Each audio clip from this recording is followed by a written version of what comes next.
PaaS relational database concepts. In this section, let's look at a relational database as a PaaS model, as a cloud or a managed database model, and see what a cloud or a managed database vendor would offer us in terms of PaaS relational database.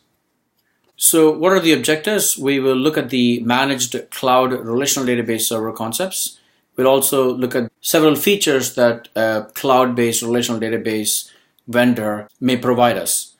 And then we'll also look at the cost model as part of this section. Okay, so you're ready to roll. You're ready to build your e-commerce application. You need a relational database for that. And of course, you have two options. One would be to roll your own, or the other one would be to use a managed database that's in the cloud.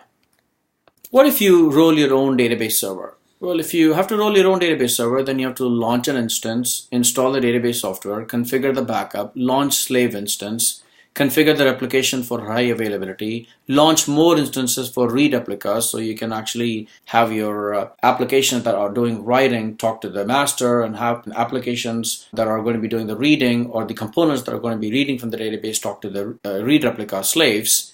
And then you have to configure monitoring. There's a lot of work that has to be done when you have to do all these things by hand. Talk to a DBA, look at the amount of work that they actually do in order to get the database running. And then what about upgrade? What about patches? What happens if you have to upgrade your operating system? What happens if you have to upgrade your server? What happens if you have to upgrade your software itself? So it's a lot of work, even if you have rolled it once. And the reality is that it's easy to miss out on stuff, right? It's funny how there's always a few bits left over when you buy something from IKEA and try to build it in your house. It's the same story with relational databases. There's a lot of work to get it right. And so what we really need is a managed database server, which is a cloud-based database server, so that we don't really have to install anything. Everything is handed out to us, and so that we can concentrate on our application database schema design and not worry about availability and fault tolerance and read replicas and maintenance and patches. So what are the features of a managed database? What does a managed database vendor give us? Well, they should give us the ability to launch database instances. They should give us the ability to choose from one of many different database engines, maybe MySQL or Oracle. Ability to choose one of several database versions. There are different versions of MySQL, different versions of Oracle. I may want to choose one of them. Ability to upgrade database version. Ability to failover, scale, backup, secure, and connect. Let's go ahead and look at these in a little bit more detail. Launch DB instances. Cloud database vendors should be able to provide us simple environments so that we can launch databases on the fly for dev and testing. A simple single master database. They should also make it easy for us to launch complex environments where we have a master and a slave, maybe even read replicas with failover capabilities so that we can build a highly available, scalable environment. We should be able to choose a database software vendor. The cloud database vendor may support open source databases like MySQL, where I don't have to worry about license costs, may support commercial database software like Oracle or SQL Server, may support a proprietary database. For example, AWS cloud vendor have their own database called the Aurora, which emulates the MySQL database. So there are different models of database software that they can support us. In terms of database version, there are several DB versions that may be available, and I should be able to choose one of those several DB versions. Also, when it comes to versions, there may be a concept of a major version and a minor version. Many cloud vendors come up with this concept called the major version and the minor version, because when it comes to databases, there is typically one database that's running that has to be always up. And so minor patches and minor updates, if they can identify them and automatically update, it would be really good. And so they actually break it down into major release update and minor release update. And minor patch updates, they can actually do themselves. So you need to understand what a cloud database vendor considers to be major and what do they consider to be minor. Automatic upgrade. As I talked about, they may automatically upgrade the database server from a lower minor version to a higher minor version, and may have to configure the maintenance period for that, because if they're going to be upgrading a database server with a patch, they'll have to restart the server. It can affect the performance of your database for a few seconds while they're doing the switch over. They may ask you to provide some kind of a maintenance period. Failover, they should be able to do failover. In other words, they should have a primary and a standby. When the client connects to the master and if the master crashes, then you should be able to switch to the slave, which will be made into the primary. And this should be automatic. The switch, I don't really have to do much. It does it automatically. We'll talk about how that gets done in AWS RDS when we start looking at AWS RDS. In terms of scale, we should be able to scale vertically. In other words, we should be able to go from a smaller machine to a larger machine.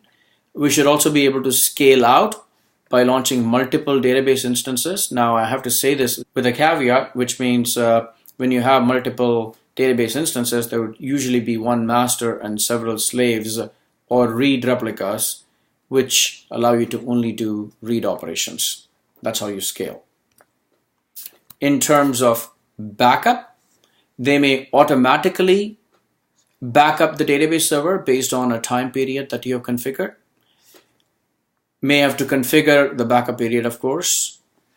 You may have to say exactly what period of the day when the backup should be done. And note the time as to when they do the backup. Is it UTC or EST? It's typically done in UTC time.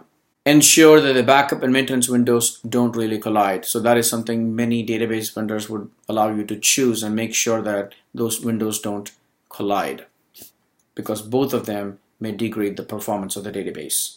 In terms of security, the PaaS database provider may do everything they can to secure the platform, and may even provide some functionalities for you. For example, making sure that the connection to the database is secure. In some cases, they even ensure that the data in the file system is also encrypted.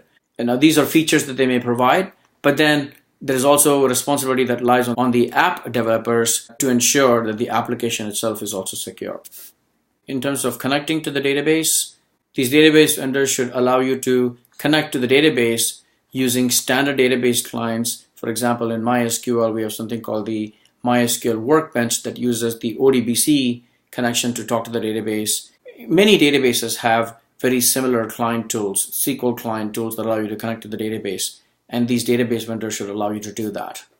In terms of cost model, in terms of pricing, the cost of the managed database may depend upon the instance size, that is the processing capacity of the box, may depend upon the instance count. How many of these are you running? Are you running one master, one standby, and how many replicas? Commercial database license fee. Maybe you're using Oracle database, so there might be license fee associated with it. DB storage size, DB storage type, whether it's provisioned IOPS or some kind of a specialized network storage. Maybe tiered based upon the IO requests. Some database vendors might say, you know what, we'll base it upon 20,000 requests per second or 50,000 requests per second, the IO operations that you do per second. And they would price it based upon the number of requests you're making. It may be also based upon features like availability. Are they giving you an available database server? How are they doing the backup? And are they charging you for the backup? So these are all the different aspects of the cost model. So in summary, a PaaS database server is a managed database server. A PaaS database server vendor may offer several features: ability to launch database instances, ability to choose from one of many different database engines like MySQL or Oracle, ability to choose one of several database versions. In MySQL, you have 5.1, 5.2, 5.3. You may be able to choose one of those different versions. Ability to upgrade the database version, go from 5.2 to 5.3 or 5.5 to 5.6 in MySQL. Ability to failover, ability to scale up or down, ability to back up your database, ability to secure your database, and ability to connect to your database using standard tools. In terms of cost model, we saw that the cost model depends upon various factors, all the way from the instance size, the database size, what number of operations you may be making, whether they're giving features like availability, read replicas. So lots of factors affect the price of a cloud database.